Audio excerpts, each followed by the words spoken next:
Alabama, in the southeastern United States, is known as the Heart of Dixie. Although it ranks near the middle of the states in both size and population, Alabama does boast one of the largest inland waterway systems in the country at about 1,500 miles. The state is mostly covered in plains, although the northern part of Alabama is filled with mountains.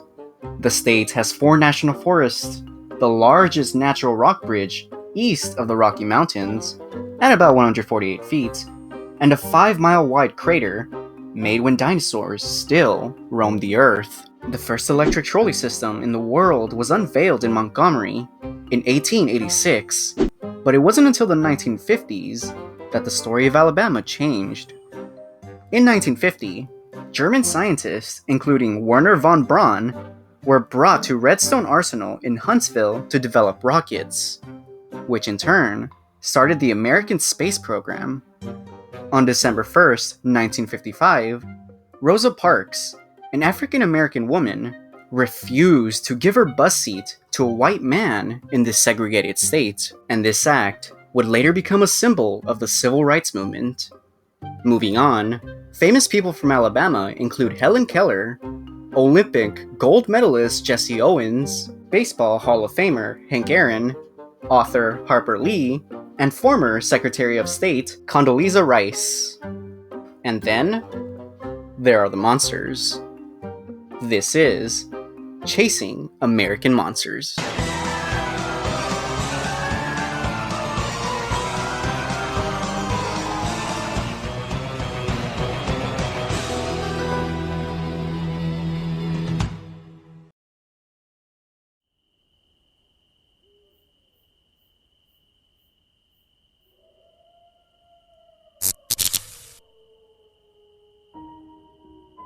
The White Thing. Reports of the White Thing, yes, Thing, date back to the 1930s, and reports of the monster vary. It has been described as everything from a dog, to a Bigfoot, to, bizarrely, even a ghost. But 2 things are constant: the monster's long white hair, and its scream. In the book, Legends and Lore of Birmingham and Central Alabama, by Beverly Crider, George Norris, an eyewitness in the 1940s, saw the monster, and, quote, "It looked like a lion, you know? Bushy, betwixt a dog and a lion. It was white and slick, with long hair. It had a slick tail. Down on the end of the tail, a big old bush of hair." In the 1930s, the monster was said to run on all 4s, even climbing trees to wait for people to walk beneath it. In later decades, it has been described as upright and at least 7 feet tall, although witnesses say they can't make out any detail of the monster, like hands or facial features. But it's not the beast's appearance or behavior that causes fright. People who've encountered the White Thing say it's non-threatening. The monster's scream is what shatters people's spirits. The shriek, like a woman or a baby crying, not only barks in the woods at night. Witnesses have heard the sound coming from the hulking, white-haired monster as it loomed over them and screeched into their face.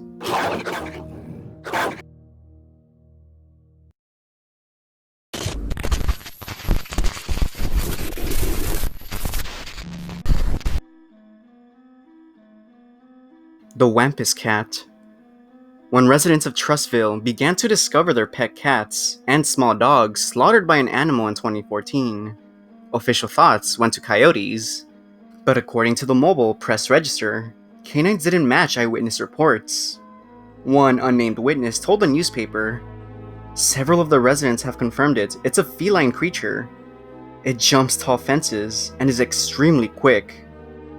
Thoughts of Trussville citizens went to one cause: the Wampus Cat.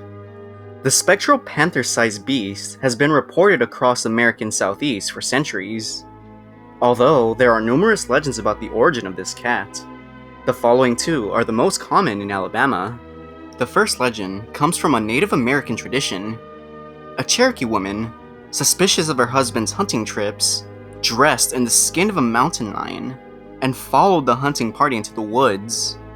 She came upon the hunters sitting around a fire, listening to stories about magic. She hid, staying to hear these stories that were forbidden to women. The men discovered her and cursed her to spend eternity as a half woman, half mountain lion. The second legend is slightly more modern but just as magical, or at least Welsian.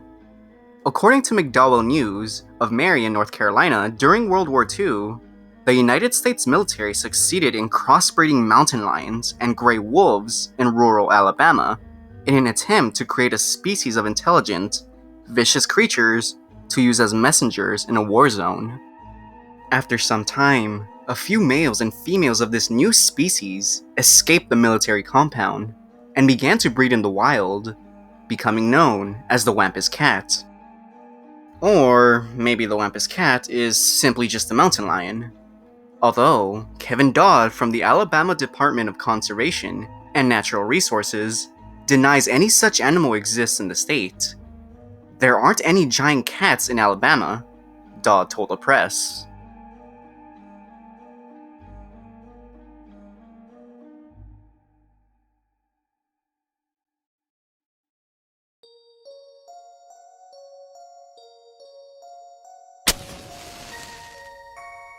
The Alabama Metal Man. The woman on the other end of the telephone call was frantic. Falkville Police Chief Jeff Greenhall answered the telephone shortly before 10 p.m. on the night of October 17, 1973, and heard the excited voice of a resident of rural Falkville claim a spaceship had landed just outside the town in a field. The chief quickly grabbed his camera and left the police station, arriving at the site of the landing at precisely 10 o'clock p.m. There was no ship in the field. There was, however, a monster. Greenhall encountered a bipedal creature wrapped in metal, and it advanced on him. According to an article written by B.J. Booth for NICAP, National Investigation Committee on Aerial Phenomena, a UFO research group, it looked like his head and neck were kind of made together, Greenhall told the reporters. He was real bright, something like rubbing mercury on nickel, but just as smooth as glass. When Greenhall trained his police cruiser headlights on it, the creature bolted across the field. Greenhall pushed the car to 35 miles per hour across the bumpy terrain, but the monster quickly outdistanced it. He was running faster than any human I ever saw, Greenhall reported. Although the metal monster was never seen again, neither was the ship. The entity could still be wandering northern Alabama.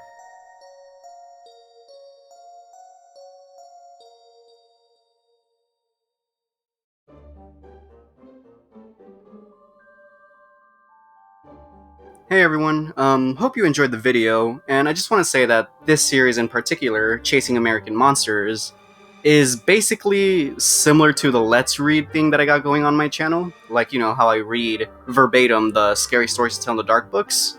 However, it's more heavily edited. So this book, this series, is based on the book of the same name, written by Jason Olfut, and the link to the description to where you can buy the book will be down in the below. I can't speak. I do apologize. My bad. Anyhow, next time we'll be looking at Alaska. That's all for now, so thank you for watching, and don't forget to like, comment, and subscribe.